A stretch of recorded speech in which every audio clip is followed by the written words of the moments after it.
उत्सर्जन तंत्र और उससे जुड़ी संरचनाएं, excretory system and structure related to it. सामान्य वातावरणीय स्थिति में हमारे शरीर से एक दिन में लगभग 1.5 लीटर मूत्र निकलता है। यदि वातावरण गर्म और शुष्क हो तो आपने अनुभव किया होगा कि मूत्र की मात्रा कम हो जाती है। ज़्यादा पानी पीने से मूत्र पर क्या प्रभाव पड़ता है? क्या ज़्यादा पसीना निकलने से आपका मूत्र भी ज़्यादा होता है? अधिक मात्रा में पानी पीने से हमें कई बार मूत्र त्यागना पड़ता है। पानी के अलावा मूत्र में कई अन्य अवयव भी होते हैं। अक्सर बीमार होने पर डॉक्टर मूत्र और रक्त के अवयवों की जांच करवाने को लिख देते हैं। क्रियाकलाप 7।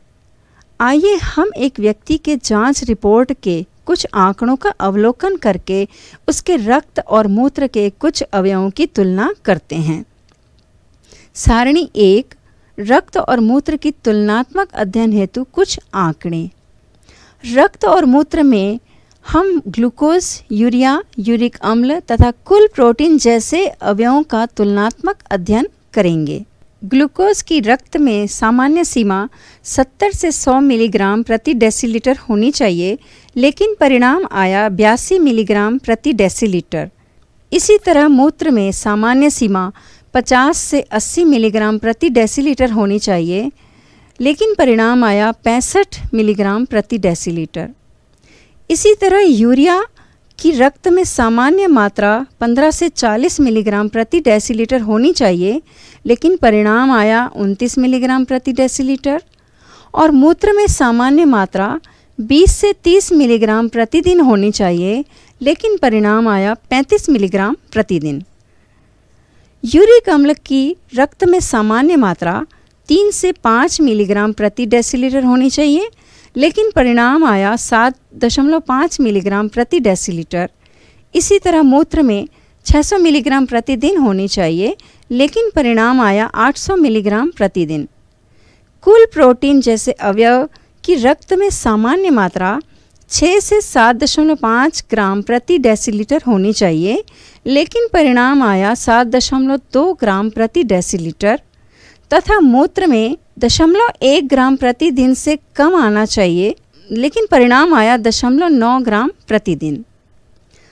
खाना खाए बिना लिया हुआ आंकड़ा mg पर डेसीलीटर, मिलीग्राम प्रति डेसीलीटर, ग्राम पर डेसीलीटर, ग्राम प्रति डेसीलीटर।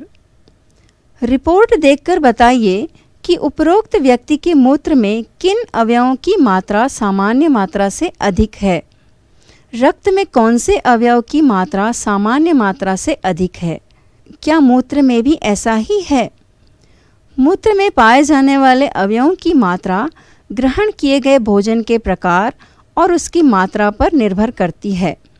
प्रत्येक दिन हमारे शरीर में भोजन से संबंधित कई जैविक प्रक्रियाएं चलती हैं, जिनमें कई पदार्थों का निर्माण व अपघटन होता रहता है। इन पदार्थों में से नाइट्रोजनी पदार्थ जैसे प्रोटीन के अपघटन से बने मुख्य रूप से यूरिया व यूरिक अम्ल हमारे उत्सर्जन तंत्र से ही शरीर से बाहर निकलते हैं। हमारे शरीर में उत्सर्जन तंत्र के मुख्य अंग एक जोड़ी वृक्क, किडनी है। ये सेम के बीज की आकृति के और भूरे लाल रंग के होते हैं। ये पीठ की तरफ रीढ़ की हड्डी के अगल बगल स्थित होते हैं। चित्र देखकर बताएं कि उत्सर्जन तंत्र में और कौन कौन से अंग दर्शाए गए हैं। पूरे शरीर से होता हुआ रक्त हृदय में और हृदय से धमनियों द्वारा दोनों वृक्क में पहुंचता है। शिरा द्वारा रक्त वृक्क से बाहर निकलता है। अगर हम धमनी और शिरा के रक्त में पाए जाने वाले अवयवों की कुल मात्रा का अध्ययन करें तो पाएंगे कि शिरा में अवयवों की मात्रा कुछ कम होती है। जैसे धमनी में यूरिया की मात्रा बहुत ज़्यादा होती है, शिरा में नहीं के बराबर होती है।